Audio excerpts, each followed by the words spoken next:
Welcome to the CTO Studio. Michael Bastos is in the studio with us today. We talk a lot about the authority versus leadership that CTOs experience. We also talk about the Middle East peace negotiations. So we solved that one.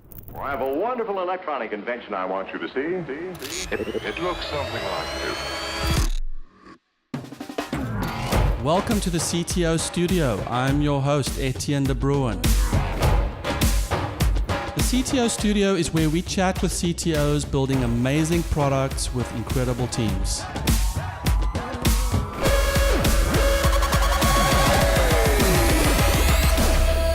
Have you chatted with a CTO lately? Welcome to the CTO Studio. I'm with Michael Bastos, ex-San Diegan, currently in Austin, Texas. Loving Austin. Definitely loving it. You're loving it. It's great. Welcome. Thank you. Thank you. It's nice being back. Did you fly out here to be in the CTO Studio, or is this just a coincidence? This is a happy coincidence. A very happy coincidence. Well phrased. Yes. You were the CTO of a local company. LocalStack, yeah. And then had an opportunity to go out to Austin. Yep. Why did you leave San Diego for Austin?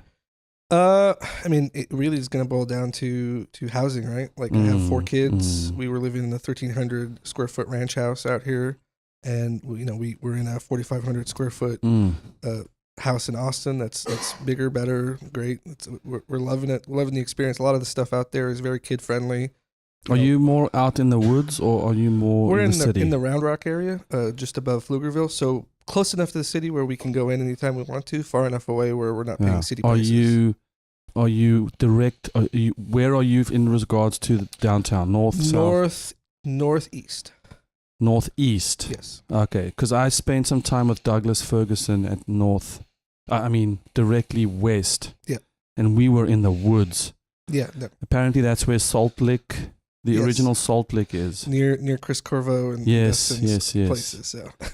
I did feel like the Texas Chainsaw Massacre might have been filmed. It was filmed somewhere maybe south of that. Yeah, I felt it. Yeah. I remember I went for a band audition here in San Diego and I was brand new to the area, and I responded to an ad in Craigslist, and it was in Hamul. Oh man! And I didn't know that Hamul. I didn't know what it was, and I was in the city. Yeah. And I'm a bassist, and so lugged my gear out, and every turn I made, I was like, what the hell? And then I ended up at a house that had the rehearsal room in a little shed behind the rocks. So they didn't even give you the house to rehearse. No. And it was the smallest shed ever, and it was a death screamo punk band. And I forgot my earplugs. I almost died. That's hilarious. Did not get the call back. We were actually in Hamul last night over at the casino, the new casino that's out there. Okay. Right after church. Long story. The pastor was like, all right, everybody, heading to the... Okay, sorry. That's my best southern accent. It's all right. So, Austin, what's the Austin scene like? Tech scene? It's different. And when I say it's different, I only say that not from a negative perspective. We had this discussion a couple of times when you were out there, in the sense that here, I think, having watched the tech scene grow and sort of knowing the people who worked really, really hard to make the tech scene here what it is today, a lot of it just became sort of like one person helping the other out, and lifting one company helping the other company out, and that kind of thing. And over there, you have a lot of big established companies already, and so it's harder to have that sort of same close-knit feeling when it comes to the people in tech down there versus out here, just because it's already established. It's already like you have establishment people coming in from San Francisco moving in, and so it's much harder to get that sort of same comforting feeling in terms of like everyone knows each other, everyone hangs out with each other. I feel that. I think I know of which you speak. There I feel, I'll never forget, as I was hosting CTO dinners and events, in San Diego, I would have many people show up to a CTO event. In Austin, it would just be one of plenty of events for them. So they kind of have event fatigue. They're constantly being wooed and pandered to, I suppose. And I suppose after a while, that's just everyone kind of develops a sense of, well, I'm just going to stay in my own lane and do my own thing. Yeah, and there's also like differences between technology leaders down there that are doing new things versus technology leaders that are doing old things. Like old tech, you would call it, that's still valid, still enterprisey, still good, versus like guys doing cool shit like GraphQL or other stuff. Like they just don't mix all that often. Yeah. I've noticed. Okay. It's like in Portland, you have you have just geographically separate scenes where you have Nike and all those places in Beaverton. And then you have the downtown, which has all the startups. And yes, exactly. My apologies to everyone in Portland. So you have a interesting transition that's happened in that you were the CTO of a pretty badass local company. Then you moved to Austin to become an architect, or it was originally like a head of data to head of engineering position. Then you became an individual contributor at some point. Is that true? Well, I always say that I don't take jobs where I'm not also contributing while leading the team. Okay, so it was cool. like 50% managing folks, 50% actually coding. Okay, and so what and now you're in a role with a company that is building va.com? va.gov's API. So I'm currently, it's kind of funny because, having been CTO, now I work for a CTO, great guy by the name of Rob at a company called Oddball, and I'm running the benefits API team for api.va.gov, which is the developer.va.gov if you guys want to check it out. And we're building out basically the VA's entire API infrastructure on this new system to allow outside contributors to be able to come in, build applications for veterans and that kind of stuff. Being a former veteran myself, it's nice to sort of be in a project like that. I joke that I can dog food the product. So what do you see are some of the main apps that are being built on your data? Or is it too early to tell? No, we have everything infrastructurally already built. Originally, the project started off as vets.gov, and then it did so well, it did so successfully over time that we basically took over the va.gov like site and model and everything else. So it's a pretty well-established project now. We've got full CI and deployments and everything. It's mostly Rails-based. Code's available on GitHub if anyone wants to take a look at it. That's sort of a cool thing of doing government work like that, is that you outside of like our DevOps stuff, for the most part, everything that we do is public. So we can share, like I can share my PRs and my team's PRs with people outside. So is that on GitHub, Oddball's repo? No, that would be under the Department of Veterans Affairs GitHub account. Okay. So I'll give you the link at the end of this. Thank you. So talk to me about moving from the role of CTO to now working for a CTO. How does it feel? Well, I work for two CTOs, in fact. So the guy that I work directly for outside of the contracting company that I work for is a guy named Patrick. He runs the entire API program. And then above him is the deputy CTO for the Department of Veterans Affairs. And it's interesting in the sense that, when I was in that role, I sort of had one concern with regards to the team, with regards to the focus. And it's interesting to sort of, as a contractor, to sort of see what the role looks like when really my customer is the VA in this case. So when I discuss things with Rob, it's relating to the contract. And then when I do the role as the benefits team lead, my direct superiors are so it's sort of like having two bosses, but in a good way, not in a bad way. And it's, it's sort of like compartmentalizing your concerns in one direction versus compartmentalizing your concerns in another direction. And that includes what the team is doing, like when it comes to matters of dealing with the team, like company wise, it goes in one direction. And when it comes to project related tasks or that kind of thing, it goes sort of in another direction. Tell me about the stack that you're what are you coding in these days? So most of the project is Rails based. We have a health system that's sort of Spring Java based as well, and all of that sort of feeds through a Kong interface that basically allows us to manage api.va.gov relatively well.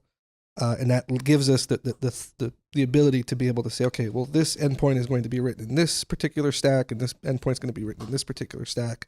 And that's kind of the VA future-proofing for those kinds of projects down the road. And speaking of future-proofing, how do you version APIs so that endpoints, you need to upgrade or refactor or fix?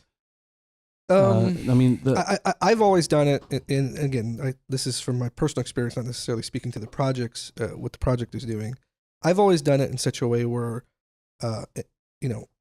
you basically can version something out, and you can mark it down as a beta initially, right?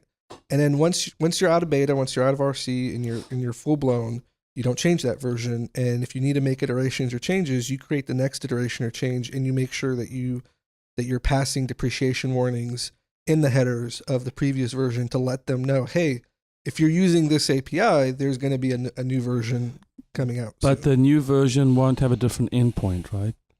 Usually I try to keep it all within the same scope, which is what makes Kong beautiful for that perspective, right? Because then like the paths and the endpoints really don't matter all that much from the perspective of the user, because I can move apps around, I can do things around in the background that doesn't impact the actual path that the API is going to take. If that makes sense. Yes, from the server's standpoint. Yeah. But so what is it? Kong? It's great. It's a great open source tool. It's basically like a Nginx plugin, and it does a lot of the managing with regards to generating keys for you, API keys, and it basically works as a proxy for wherever you want to send the user. So if I want to have if I'm making a publicly accessible API, yep. Or obviously authenticated, authorized, putting the version in the path is bad practice, right?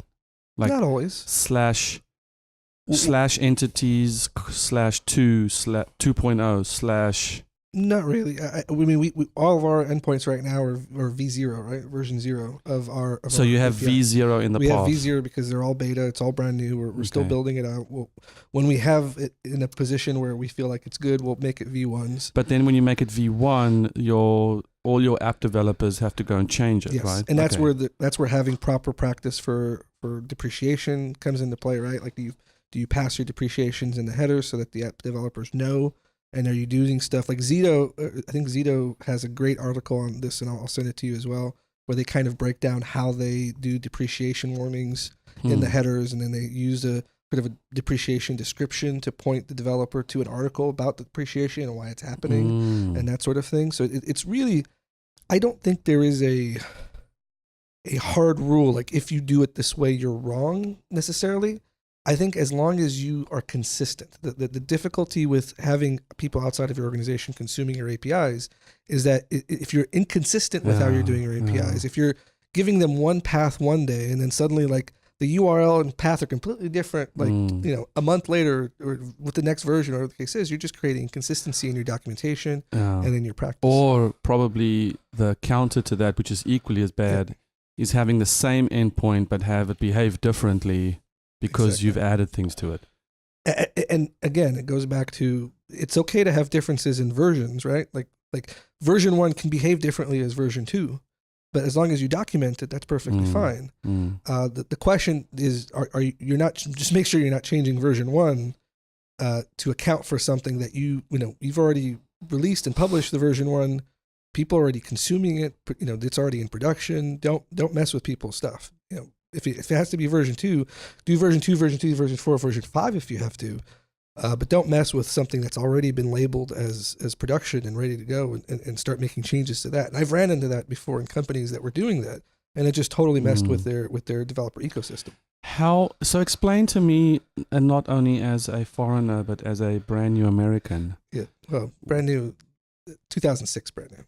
No. Yeah. Born in Brazil, grew up. No, that's you, but I was a new American this year. Got it. Oh, hang on. So you were born in Brazil? I was born in Brazil. And you moved to America in 2006? No. I moved to America in 89. I was young. I was little. Joined the Marine Corps and everything else, and then became an American in 2006 in Iraq, of all places. In Iraq? Yes. So were you part of the promise of accelerated citizenship? No. This was more. I joined in '01. Was in the Marine Corps for a couple of years. Just because of deployments, because of stuff, I just never got around to being able to get my citizenship. What is it done, like to be deployed to Iraq? That's a whole nother story. that would fill an entirely different podcast altogether.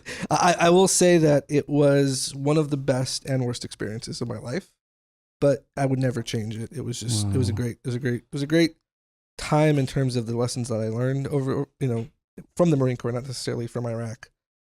It was just a great experience. Anyway, going back to your thing with regards to being a new citizen. You don't want to talk about this? I don't usually talk about it. Okay, brother. What was I going to say?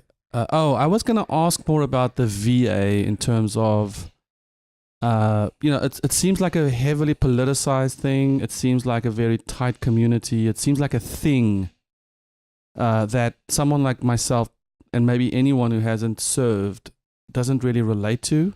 Or I don't have family. I don't know anybody who's been in the military in the US. So I'm wondering, I'm assuming I represent a large number of people who don't really have that connection. I also wasn't raised pledging allegiance to the flag. So as someone who, as a foreigner who's taken on American citizenship, who loves this country, I think, what is it about the veterans that we should know about, or what is this thing? Well, we've known each other for over a decade now, right? So you do know a veteran.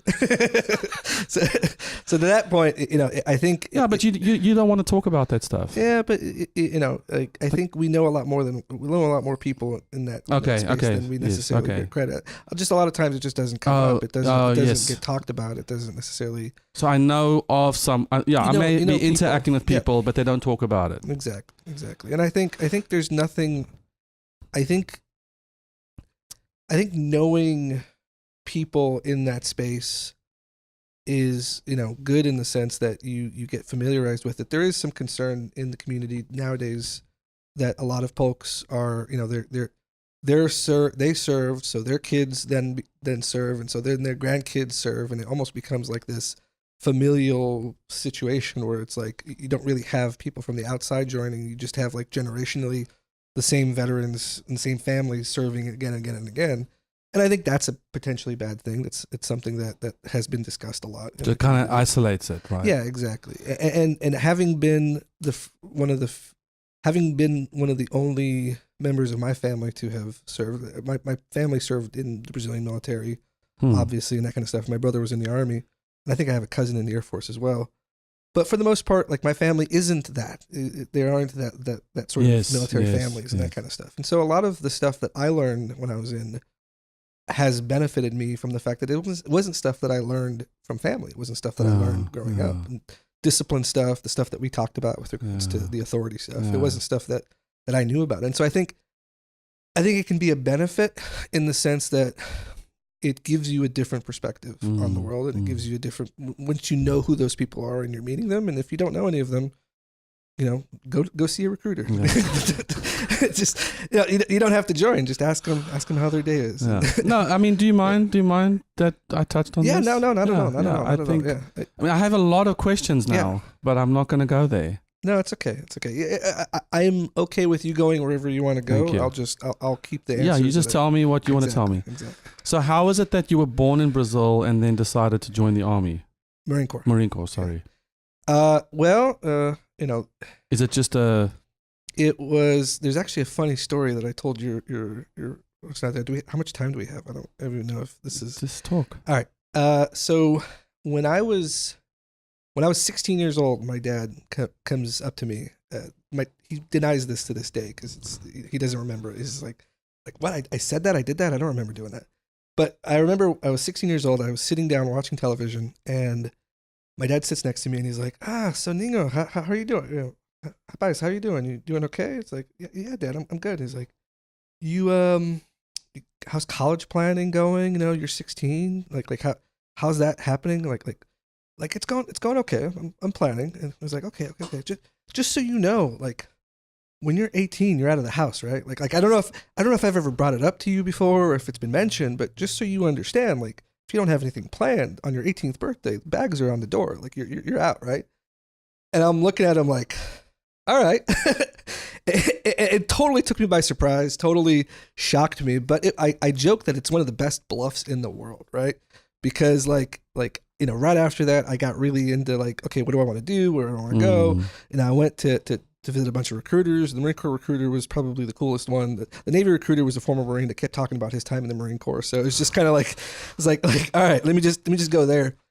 And there was some pushback from family about whether or not, I needed to go in and that kind of thing at the time. But I joke, the only reason I joke and I say that it's the best bluff in the world is because I left home just after my 18th birthday. I think a little after my 18th birthday. And my brother moved back in and lived with my parents for a good decade or so. Just like best bluff in the sense that my dad, your older brother, my older brother. Yeah, it's like best bluff in the sense that my dad probably wouldn't have kicked me out. but I have him to thank for sort of giving me that push. So going into the Marine Corps was, hey, I'm going to turn 18. I have to find something. I have to do something. When did you start coding? 14, 15-ish. Okay. And so did you Perl? Oh yeah, me too. I started with from basic to Perl. Yeah. Actually, no, I went from let's C. Okay. In school and university, I did C and Pascal. Mm-hmm. I never really did OOP, and then my first scripting languages were TCL and then Perl. Nice. Yeah, we were immigrants. We couldn't afford big, expensive textbooks or anything like that. And so most of my early programming knowledge came from just figuring out how things worked. The old NatScript archives from back in the day, right? Like just taking things apart, figuring out whether or not they how they worked, like reverse engineering how things happened and kind of figuring out that way. I joke that even, now I have my computer science background to sort of fall back on and all that kind of stuff for everything they did afterwards. But, ultimately it just comes down to that, like dissecting things and taking things apart to figure out how they were done in the first place. Deconstruction, man. Exactly. I think we talk about this, I think we spoke about this a while back, where in the C-suite, CTOs are probably the most adept at deconstructing problems. Yep, logical. Just because we have to be logical in our day job. Do you remember CGI.pm? I do. Those are my first websites, man. And you still have that concept of CGI bin even to this day in most virtual hosts. You can't escape it. So the one topic I want to kind of go over with you on is something I see a lot in when I talk to CTOs is this authority issue. Mm-hmm.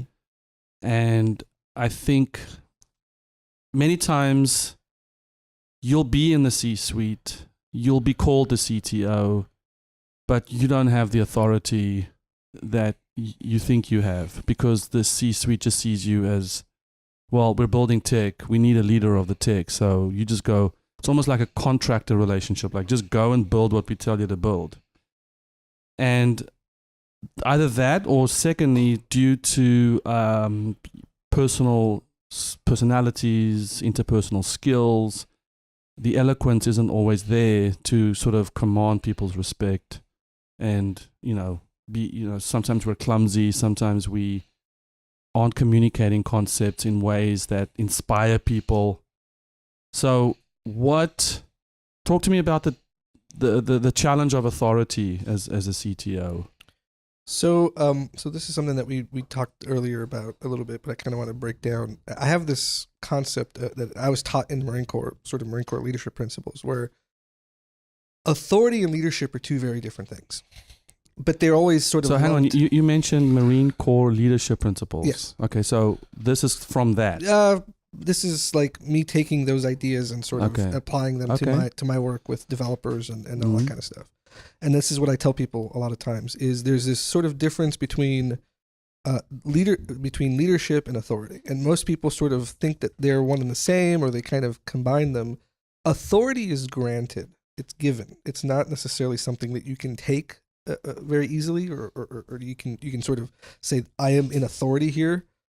Leadership is sometimes it's the actions with which people have, and so you can have authority without having any leadership, or and vice versa. You can have leadership without having any authority, and those two scenarios we see all the time. Like when people complain about how their CEO might not be a good leader or whatever the case is, it's because they have they've been given and granted the authority by the VC or the angel that's given funding to the startup to work, but they have no practical leadership skills in themselves, and so they depend on their authority to lead people, and they don't necessarily fall back on the leadership portion. So you say, hey, listen, I'm the person who the bank recognizes my signature when I write the check. So exactly, and that is the authority. I'm either going to write the check or not. Yeah, and that is the authority without the leadership. Yeah, so leadership would be know when to write the check, who to write it to. I'm just giving a banking example. Exactly. Leadership would be like how to treat people with regards to that, like understanding.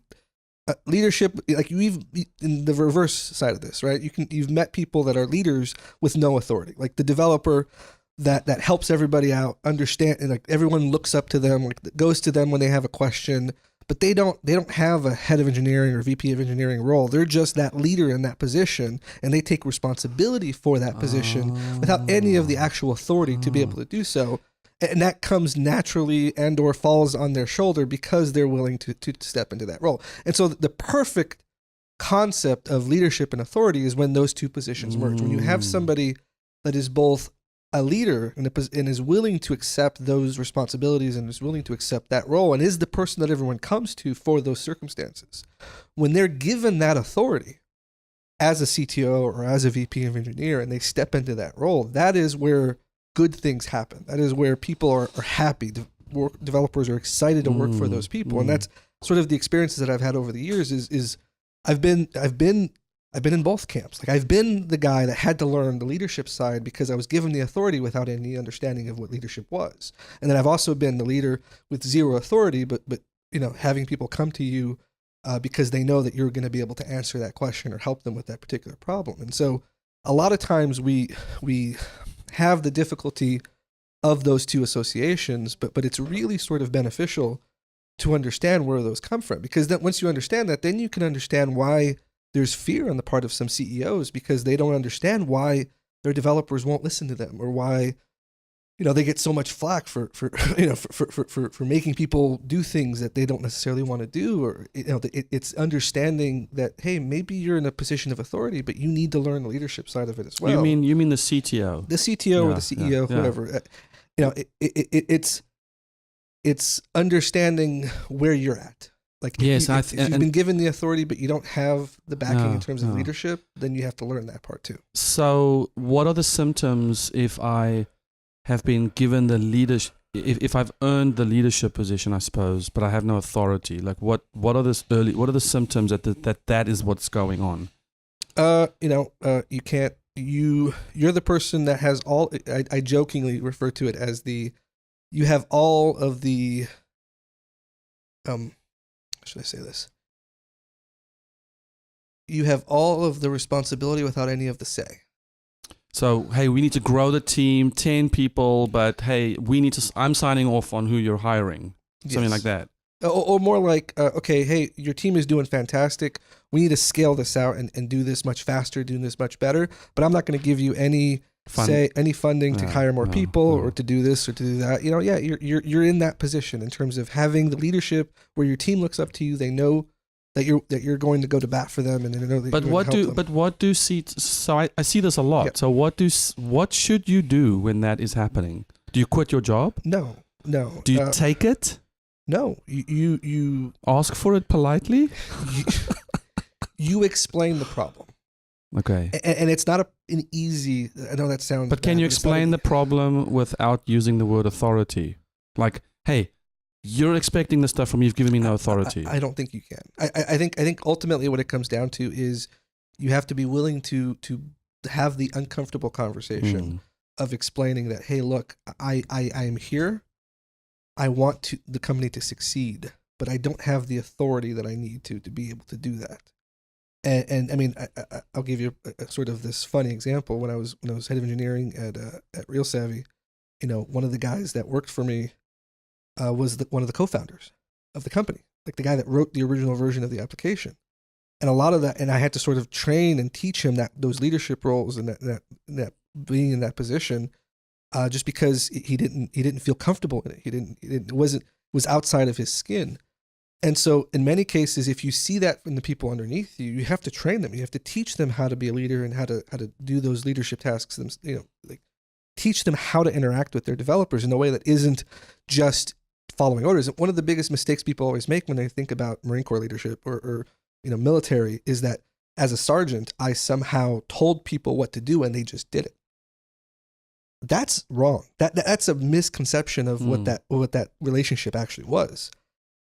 I had to convince people to do things in their own best interest, much the same way that you do in the civilian world.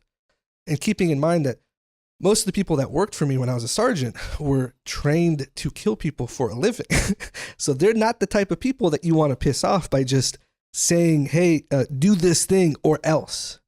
And so there's this misconception that somehow leadership and somehow managing people is just giving orders and they just have to do what you tell them to do. No, you have to convince them. It's a negotiation between two parties. And if you learn negotiation theory, both parties have to sort of come to a mutually agreeable position. Like the person that you're negotiating with has to be happy or miserable with the situation, just as happy or miserable as you are with the situation. And that's a whole other discussion. But it is a negotiation between two parties. And so in that sense, I see the negotiation between a CTO that doesn't have any authority per se and a CEO. He has to negotiate for that authority. He has to go to that CEO or to negotiate and say, hey, look, I need more authority on these matters to be able to hire, to be able to staff up, to be able to work on. One approach. I actually blogged about this. The blog is how to gain authority in the C-suite as CTO on the 7cto.com blog. One thing I suggested was sort of a 4-step process, but the last 2 steps are relevant here. I think is one way to gain authority to make a bet or take a risk. Yes. And then live or die by it. So you have to be willing to step on landmines. Yes. And if you're not willing to step on landmines, you have no place to be in a leadership position. And I think you have no place in asking or expecting any authority. Exactly. So if you are willing to say, clearly I have no authority to do this. So here's what I'm proposing. Give me 100K. Authorize 100K. Give me 100K to work with, and I am going to show you how we build this ABC thing. Obviously, you're not making that shit up. Yeah. But I think it's not, hey, give me authority and I will build all this stuff. I think that we should be willing to a CTO say, what are you willing to give me to work with? And I am going to 2x or 3x that for you. And then as you're building that trust, your authority starts growing in the C-suite. Does that sound? That is a perfect explanation of how you get authority, but also the trust situation that you're talking about, right? Because in order for you to get to that leadership position in the first place, even without authority, people had to trust you, right? Like people had to come to you for questions and answers and all this kind of stuff. And so the reason you're in that position is trust, is the fact that people trust you. It may just be that the right people don't trust you enough to give you the authority in the first place yet. And so just knowing who those right people are, I used to have a chief warrant officer that once told me, a guy by the name of Fuller, he told me one time when I was in that, keep doing the work that you're doing, keep busting your ass and doing it right. And eventually the right people will see it. But the right people may not always be the people that you expect. The right people may not be the CEO. The right people may not be the C-suite. The right people may be the VC that's watching what's happening and noticing that you're doing the right things. The right people may be the angel. The right people may be whomever. It might be somebody will notice, and it behooves us to just continue to doing our work the best possible way that we can. and letting the rest take care of itself with regards to that. Now, with regards to the question about authority, like, yeah, you have to have that uncomfortable discussion to get the authority that you need. I totally hear you. But I agree with you. You have to be willing to step on landmines to be able to do it. I like that. Yeah, I think the risk averse person is probably also the one who is struggling with authority. It probably doesn't have it. Yeah. So high risk, high reward kind of situation. Yeah, and you have to also think of it, because that's the perspective that the CEO has, right? Especially in a startup, they're risking a lot, and they're, in a lot of cases, their reputation, their personal wealth, their circumstance or situation or whatever the case is, they're putting on the line for the company. So they're looking for people that can do the same with regards to their being in their C-suite. Granted, you have personality differences, you have difficulties between one person thinking one way, another person thinking another. Not everybody's going to agree with my perspective on this, but like, if there's one thing that I've learned over the years, is that a CEO can respect somebody that's willing to say, if I don't deliver this that we're both agreeing to right now, not you're pushing this on me and I have to do it. Totally. I'm committing to this, and I'm taking ownership of it. You can fire me if I don't make it. That's the difference. Music to my ears. Yes. I wish more CTOs would show up that way and say, I'm putting my reputation and I'm risking everything. This is what I believe. Do we have agreement? Yes. If so, boom, you can fire me if this doesn't happen. Yeah, and don't get me wrong. Like, you got to be willing. Like, it hurts when it happens. Like it's not the easy road, right? No, like, it's not fighting words. Yeah, It's not your ego talking. It's your pure belief in that you can pull it off. And obviously, you've communicated not as a threat, but as a way to say, this is. Rest assured, I am going to work day and night until this happens. And it's important to notice the difference, though, because it has to be something that you are committing to. It's not something that the CEO has threatened you to. No. We may or may not have talked about this before in the past, but I always see all relationships in much the same way as I see the relationship between myself and my wife, right? In the sense that, like, and I've told this to CEOs that I've worked for in the past, where it's like, I don't like the idea of a CEO thinking that it's okay for them to come up to me and threaten my job. Just like I'm not going to go up to a CEO and threaten to leave if he doesn't pay me this amount of money. But that's because that by doing those things, you change the dynamic of that relationship. Yeah. I'm not going to go to my wife and say, honey, like this other girl here, she's offering to do things that you're not willing to do. Like, get better or else. Like nobody in their right mind would say that's a good relationship to have with your wife. So why is it a good relationship to have with your employee or your employer? And so, like I always tell people, like, if I'm going to leave a company, I'm going to let them know that I'm leaving. But by then I've made that decision. There's no going back on it, because I know that once I pull that trigger, there's no coming back. The relationship has dynamically changed. Yeah, and the authority leadership thing we're talking about is way before you reach that cliff. Exactly.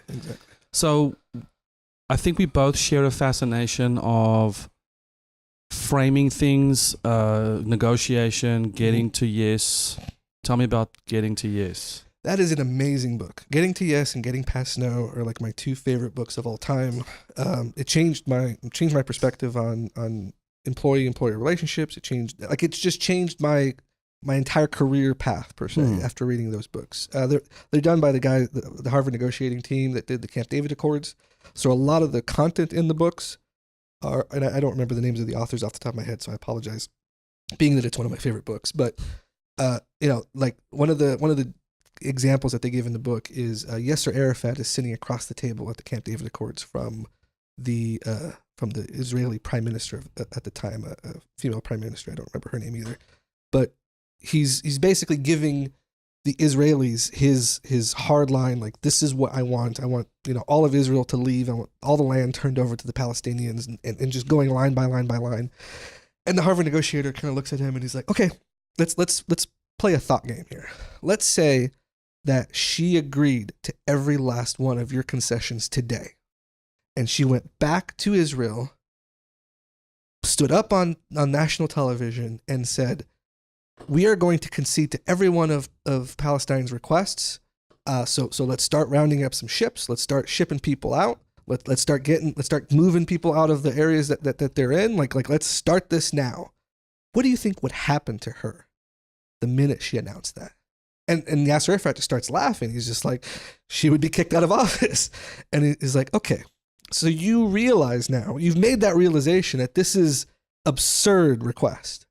So what can you change in your request that will not get her kicked out of office the minute she announces it? And so in the whole concept, in the whole book is about this particular concept. The whole concept is rationalizing the requests on both sides to a point where they understand what's at stake. Like you have to have the other person understand what's at stake with regards to what you're negotiating for, and vice versa.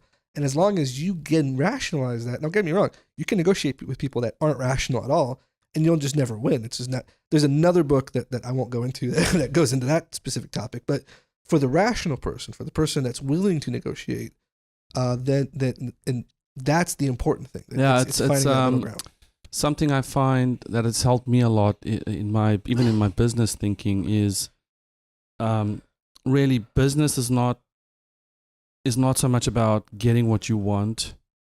It's giving someone else what they want so that you can get what you want. And money is just the benefit. And that requires a whole level of thinking. The first question now isn't, well, how do I get what I want?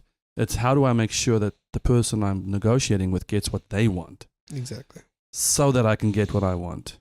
Yes. And that's been a game changer for me. I'm a huge fan of Pitch Anything by Oren Clough, who talks about framing things and how as CTOs, or even his book is for any business leader, but how oftentimes we are not actually negotiating with the person, we're negotiating with the frame. Yeah. They've taken the frame from you, and now you're negotiating against yourself.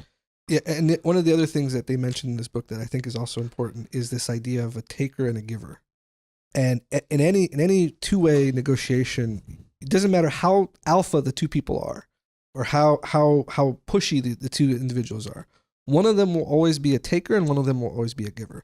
And it is the responsibility of the taker in that negotiating relationship to understand their position, to know that, hey, I am the taker in this relationship. In this negotiation, I can take more than maybe I should. And so maybe as the taker, my role should be to push back a little bit and say, I'm not going to request as much because I know I could take more if I wanted to. But in order to maintain the relationship, you're negotiating to keep a relationship together, right? Otherwise, it's the opposite of negotiation is war. So you're negotiating to make sure that both sides are happy. And so as the taker, you're going to step back and be like, okay, I could negotiate for more, but I'm going to step back a little bit and give them a little bit. And for the giver, it's your responsibility, if you realize that in that negotiation you are the giver, to realize that you can't just say yes to everything and you can't just accept it, right? If you go into a negotiation without an alternative, without what they call the BATMA, right? Your basic alternative to a negotiated agreement, then it's just a sentence hearing. It's just, you're not really going to negotiation. You're just going in to hear what they have to tell you, what the judge is going to tell you in a court of law. And so as the giver, you sort of have to learn to have a BATMA, to have that fallback if you need to walk away from negotiation, but also you need to understand that you can't say yes to everything and you can't just give in. And so going back to the thing that we were talking before about the being willing to step on landmines, if you have to make sure that the thing that you're willing to step on is something that you want to step on, that you want to say, I'm going to stake my career in this. It can't be something that the CEO simply told you need to stake your career on this. Otherwise, because otherwise that's not you stepping on a landmine. No, I hear you. I hear you loud and clear. I think one of the big mistakes we make is we, as a means to get out of the office, we agree to something as like I need to I've got my next meeting, I'm sick and tired of this conversation, and then you leave either with a inconclusive implied agreement, or you leave with, okay, I'll look into it. And silence is consent, or saying I'll look into it sometimes can be seen as consent from the part of the CTO. It's okay to say no, no until I've looked further. Yes. And that's going to I need to look into this. Yes. No, I need to look into this. Like being willing to say no and then come back with a yes is important. Michael, running overtime. we are basically done. Okay, fantastic. But I feel like we just did the intro. I'll write the book and I'll send it to you. What is just as we close? What is exciting you right now? I'm excited to sort of be in a position where I'm working. The people that are under me that I'm working with are all senior developers. So this is a very different experience in terms of having worked with juniors mostly and a couple of seniors in the past and that kind of thing. It's nice to sort of be able to go into a situation where everybody sort of is in the same playing field. Very what they jokingly refer to as the Netflix model, right? Because Netflix never hires anybody but seniors. And so it's a nice change of pace. It's a nice sort of experience, and just seeing where it goes from here. We're gonna grow in Austin. I have my 40-year-old. I'm 35 right now. I have my 40-year-old goal to sort of come up with and figure out what that's going to be. I do these 5-year goals and everything else. So did you hit your 35-year-old goal? I did. Yes, I hit it at 33. My 35-year-old goal was to be a CTO before the age of 35. So I did it at 33. You nailed it. So yeah. Well, I always love our conversations. I always feel like we think a lot, a lot of things through. And thank you for being on the show. Thank you for having me. Appreciate Absolutely, Michael. Cheers. All right, take care. Have you chatted with a CTO lately?